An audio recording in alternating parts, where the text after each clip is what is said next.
Health care free ആണ്. Aged ആയി കഴിഞ്ഞാൽ നോക്കാനായിട്ടുള്ള ഗവൺമെന്റ് സംവിധാനങ്ങളുണ്ട്. എഡ്യൂക്കേഷൻ സബ്സിഡൈസ്ഡ് ആണ്, അല്ലെങ്കിൽ ഫ്രീ ആണ് PR കിട്ടിക്കഴിഞ്ഞാൽ. പിന്നെ എന്തിനാണ് നിങ്ങൾ ഈ പൈസ കൊണ്ട് ചെയ്യുന്നത്?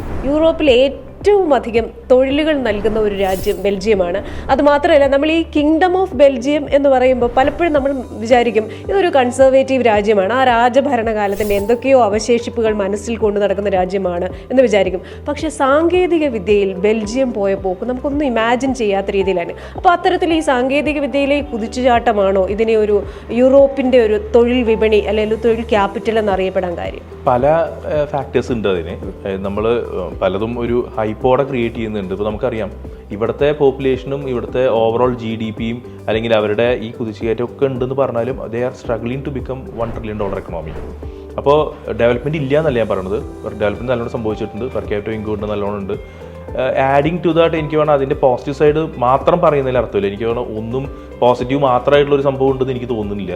അപ്പോൾ അതിൻ്റെ നെഗറ്റീവ് സൈഡ് പറയുകയാണെങ്കിൽ OECD രാജ്യങ്ങളുടെ കൂട്ടായ്മയിൽ പെട്ട രാജ്യമാണല്ലോ ബെൽജിയം എന്ന് പറയുന്നത്. ഏകദേശം 38 രാജ്യങ്ങൾ വരുന്നുണ്ട്. അതിൽ ഏറ്റവും കൂടുതൽ ടാക്സ് കൊടുക്കുന്ന അല്ലെങ്കിൽ ടാക്സ് ഈടാക്കുന്ന ഒരു രാജ്യം കൂടിയാണ് ബെൽജിയം. അതായത് ഒരു ആവറേജ് ആയിട്ടുള്ള ഒരു 2000 യൂറോ എങ്കിലും ഒരു സാലറി മേടിക്കുന്ന ഒരു ആവറേജ് വ്യക്തിക്ക് ഓൾമോസ്റ്റ് 53% ആണ് അവിടുത്തെ ടാക്സ് വരുന്നത്. ഞാനും ഇത് കുരുക്കം ചുളിച്ച ഒരാളാണ് ഇത് കേട്ടപ്പോൾ. എന്തിനാണ് ഇവർ യൂറോപ്പിലേക്ക് പോകുന്നത്? പക്ഷേ എൻ്റെ സുഹൃത്ത് വലയത്തിൽപ്പെട്ട ഒരു വ്യക്തി പോലും, യൂറോപ്പിലേക്ക് പോയിട്ട് ഒരൊറ്റ വ്യക്തി പോലും ഇന്നവർ തിരിച്ചു വന്നിട്ടില്ല.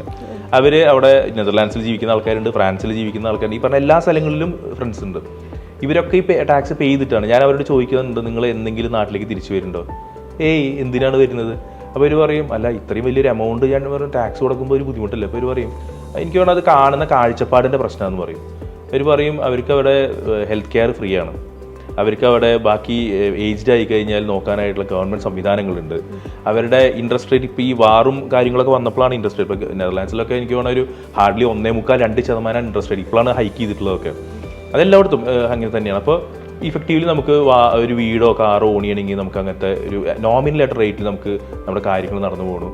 എഡ്യൂക്കേഷൻ സബ്സിഡൈസ്ഡ് ആണ്, അല്ലെങ്കിൽ ഫ്രീ ആണ് PR കിട്ടിക്കഴിഞ്ഞാൽ. പിന്നെ എന്തിനാണ് നിങ്ങൾ ഈ പൈസ കൊണ്ട് ചെയ്യുന്നത്? നിങ്ങൾ എന്താ ചെയ്യുന്നത്? അപ്പോൾ ഞാൻ ചോദിച്ചു, അതൊരു ശരിയാണ്, അതൊരു പോയിന്റാണ് ശരിക്കും പറഞ്ഞത്. അപ്പോൾ നമ്മൾ പലപ്പോഴും അതിൻ്റെ നെഗറ്റീവ് സൈഡാണ് നമ്മളിപ്പോഴും കാണുന്നത്. അതായത് 53% ടാക്സ് ഈടാക്കണു, പക്ഷേ അതിൽ നിന്ന് എന്ത് നമ്മൾ കിട്ടുന്നു? നല്ല റോഡുകളുണ്ട്, അനേകം സിറ്റിസൺ ബെനിഫിറ്റ്സ് ഉണ്ട്, നമുക്ക് നമ്മുടെ പാസ്പോർട്ടിന് വാല്യൂ ഉണ്ട്, അല്ലേ? ഒരുപാട് ബെനിഫിറ്റ്സ് നമുക്കുണ്ട്. അപ്പം നമ്മളതിൻ്റെ നെഗറ്റീവ് എന്ന് പറയാൻ പറ്റില്ല, പക്ഷേ ഇതും കൂടെ നമ്മൾ അവെയർ ആവണം എന്നാണ് ഞാൻ കുട്ടികളോട് പറയാറുള്ളത് പലപ്പോഴും.